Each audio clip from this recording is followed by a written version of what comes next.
So it all started when I saw this lampshade. It was being disposed of and I couldn't let that happen. It's pretty cool. Uh, Looked over, saw it sitting in a waiting for the trash pile, and I said, what a cool lampshade. At that point I was like, hey, I'm going to bring it home and make a lamp for it. Instructables.com has got a lamp contest going on. So the rest is history. Stay tuned and check out how I made a lamp for this shade. It worked out pretty well, and catch you on the flip side. Have a good one.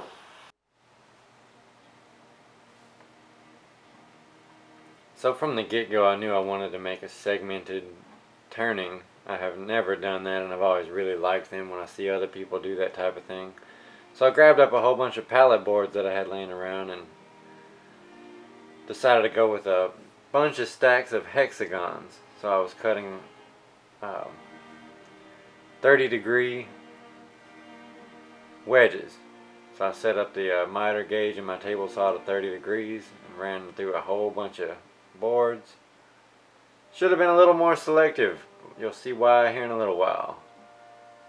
So anyways, I laid down a piece of tape across a straight edge and glued it up this way. Pretty effective on these smaller ones. On the bigger ones I was a little bit off, so I glued them up in halves and then cut the halves straight and glued them up that way. Anyways, it all worked out eventually. Removing all that tape so I can stack them up and glue it into a gigantic blank.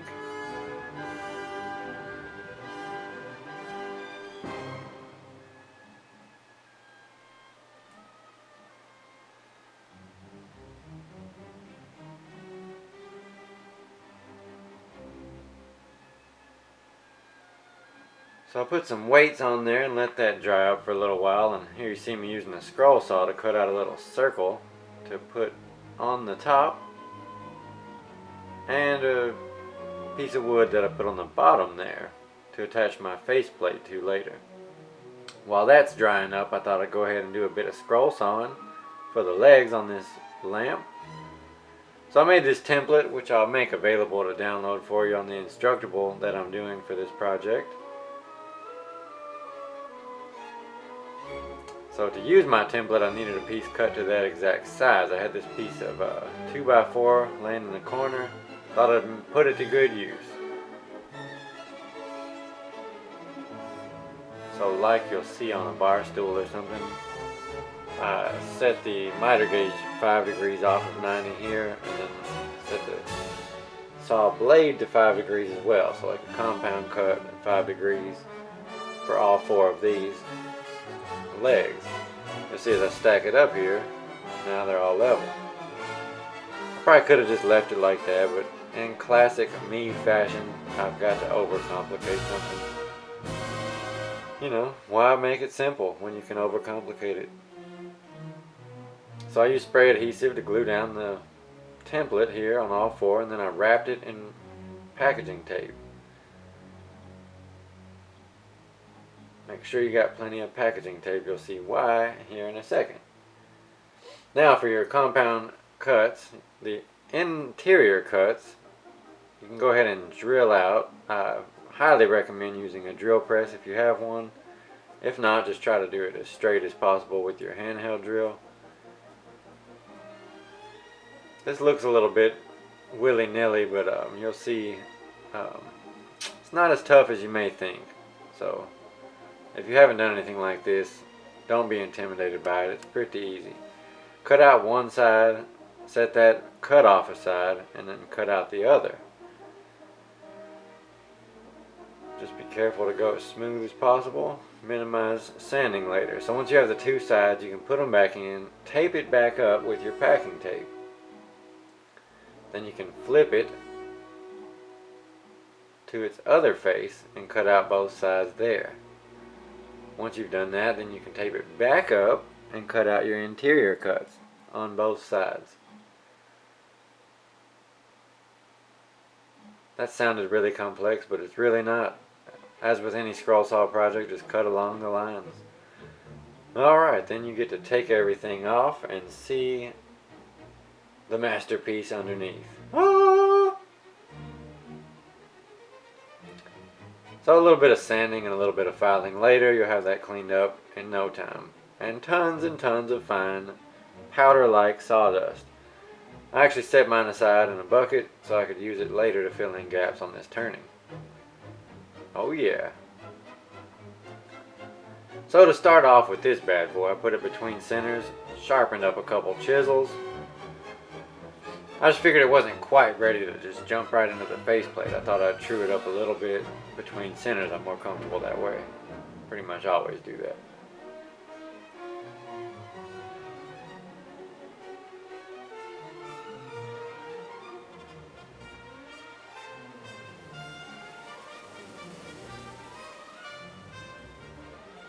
And however it happened, you can kind of see it developing here that I was doing some kind of off-center turning by accident. Don't know exactly what happened there, but it happened. So after I did get this all trued up, then I went back to the faceplate and had to kind of start all over again. But it's all good. Then look at this little visitor that came along. Unexpected visitor from a praying mantis. To those of you who watch my videos elsewhere, I don't know if you have these, but they are called a praying mantis, and the males have wings, they can fly around, females do not. But this little guy decided to visit me for quite a little while that day. And just for those of you who may not have seen it, I got a picture of him praying right here. There you go. Alright, moving on.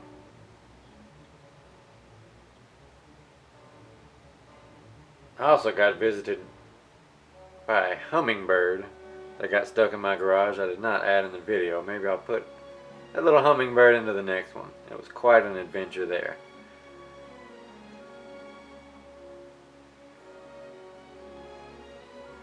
So onto the faceplate. I put in all the screws on this one. It was spinning a little bit wild, but anyways, I got it trued up eventually. And here in a second I'll point out to you what I was saying in the beginning. I often work with pallet wood, and I'm always pretty careful to remove all the nails. Okay, look at this. Look how far off center that is at this point. Anyways, I just popped it off with a chisel, sanded it all up, and glued it back down what I thought was a lot more center. Make life a little easier on myself. Anyways, I always make sure there's no nails in pallet wood. Now and again, they're gonna get past you if they're like below the surface. And if you just say you just didn't know it was under there. So anyways, for this project, and like many of them, I kind of let that kind of thing dictate what the finished product is gonna look like, and just go with the flow instead of trying to fight it. So you see the nail there, I'll turn it, there's a nail there. So instead of trying to do something crazy, I just went with it, left some nails, left some gouges in there. It's all good.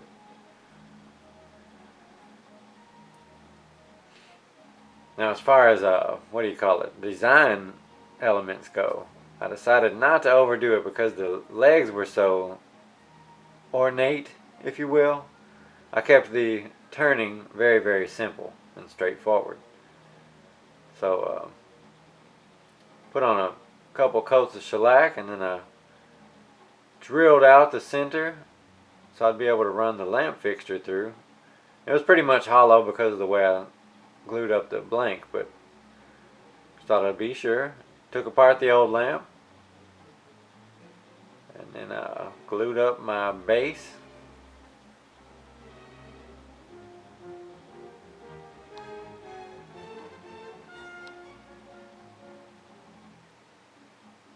Then wired that joker on up, and let there be light. Alright, thanks for watching everybody. That'll do it for this one.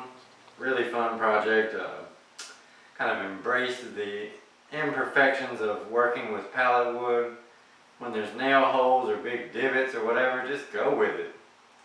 Who am I trying to kid here? Certainly not myself. Certainly not you out there either. So, yeah, that'll do it. Thanks for watching. Please do subscribe to my channel.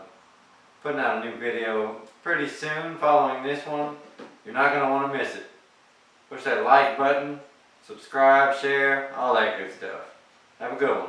Later.